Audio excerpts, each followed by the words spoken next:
Hello students, our next topic is cloze tests.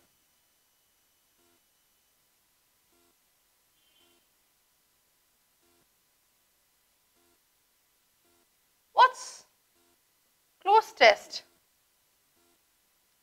A cloze test is nothing but, in simple terms, I can say it's like gap filling. Right. So you are given a passage with blanks here and there, and you are expected to fill in the blank with the appropriate word. Of course, you are given options to choose from, but still, people find it very hard to choose the most appropriate answer for the gaps given in the passage. It is highly essential for one person to have good flair in grammar and vocabulary to excel in this particular portion of the examination. And a cloze test is considered as one of the most challenging, toughest questions in the question paper. Whereas if you had understood the nuances of answering the cloze tests, then this is not going to be as hard as you think. Let me give you an insight into cloze tests and as to what you should notice or what are things to be kept in mind when attempting this question in your competitive examinations. Point number one,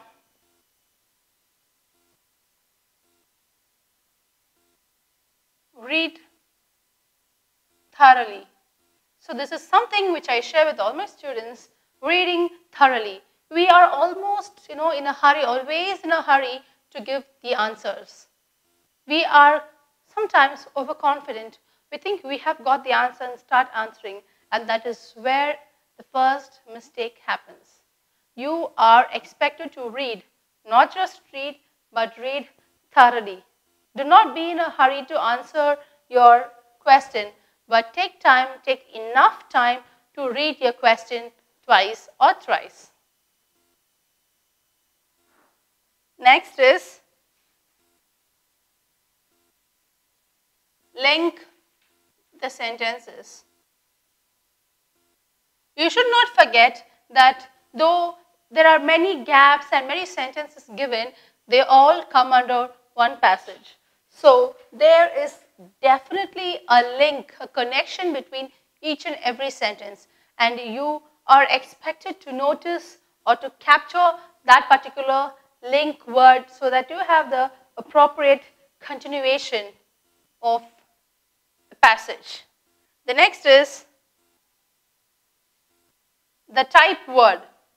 Type word means, what word should I fill it in with? Should I use a noun? Should I use a verb or an article?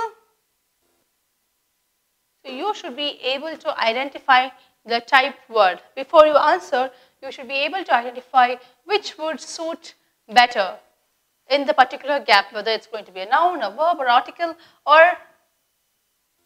anything. Next is to eliminate options. Now sometimes it's not necessary that you might get just one answer for one particular blank. You might have 2 or 3 answers for it. Put them down, read them along with the sentence, link them with the previous sentences and the sentences to follow, and see if they are giving you the proper sense. If they do not, then start eliminating the options. Eliminate the wrong options. You might initially have a few options, put them down, fix them in that particular place, and see if they give you proper sense. If they don't, then eliminate the option. Next is check for the frequently used words. Sometimes in one particular blank, you might get or you might feel that one particular word suits there better.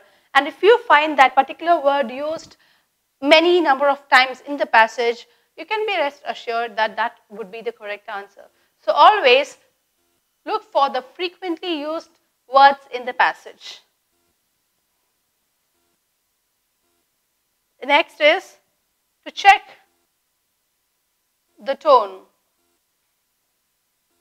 You should check the tone of the passage. It might be narrative, descriptive, sometimes criticizing. So unless and until you are able to understand or grasp the tone of the passage, it becomes very hard for you to, narrow down to one particular option to write in the blank. When you are able to understand the tone of the passage, then filling the blanks will become easy. The next one is to build your language skills.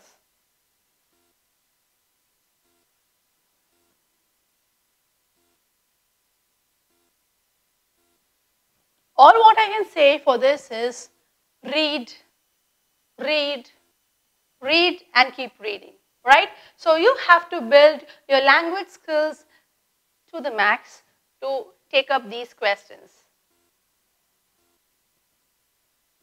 It is not an overnight magic. It is definitely a long way, but is fruitful.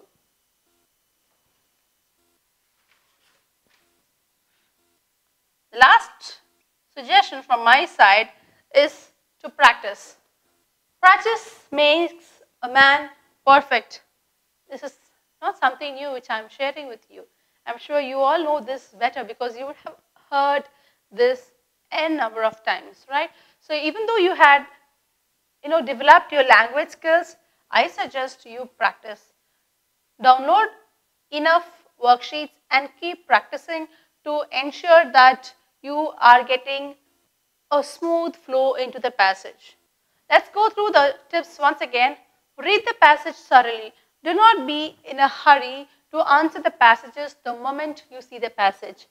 Take enough time to read the passage at least twice, minimum of twice, before you start answering the blanks. Link sentences. Keep in mind that every sentence is linked to the passage. They are not different sentences. You should be able to link every sentence to the previous one because they come under one passage and there is no change in the idea or the topic or the theme of the passage. The next one is the type word. You should be able to understand what the type word is. What type of word can be used? Should I use a noun here? Should I use a verb, an article, a preposition? It can be anything. So you should be able to identify the type word to be used in the blank. Eliminate options. As I had said earlier, not just one. You might have 2 or 3 options for one particular blank.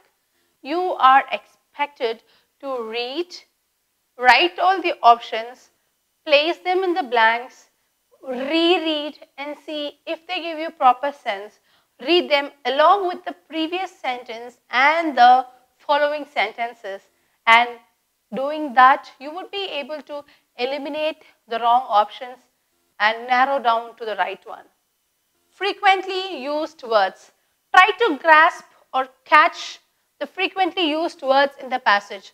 If in case you feel one particular passage can have some 3 options, check if any one of those words are being used in the passage regularly. If it is frequently used in the passage, then there are a lot of chances for that to be the right answer. Check the tone of the passage. As I said earlier, it can be of any tone. It can be criticizing, narrative, descriptive, factual. So you should know the tone of the passage so that you are able to give appropriate answers there. Build your language skills. This has nothing to do in the examination hall. The last 2 points are for you to sit at home and practice for your competitive examinations. Build your language skills. Read. Keep reading unless, because it's a long process. It's not an overnight process. As I had told you earlier, it's a long process. It's only reading that is going to help you with close tests. Practice. You need to practice enough. Work out at home to develop the confidence. Even though you have good language skills, unless and until you practice, you will not gain that particular confidence to take up this examination. If you are able to stick on to all these points, then I'm sure the close tests are not going to be the toughest questions for you in your question paper.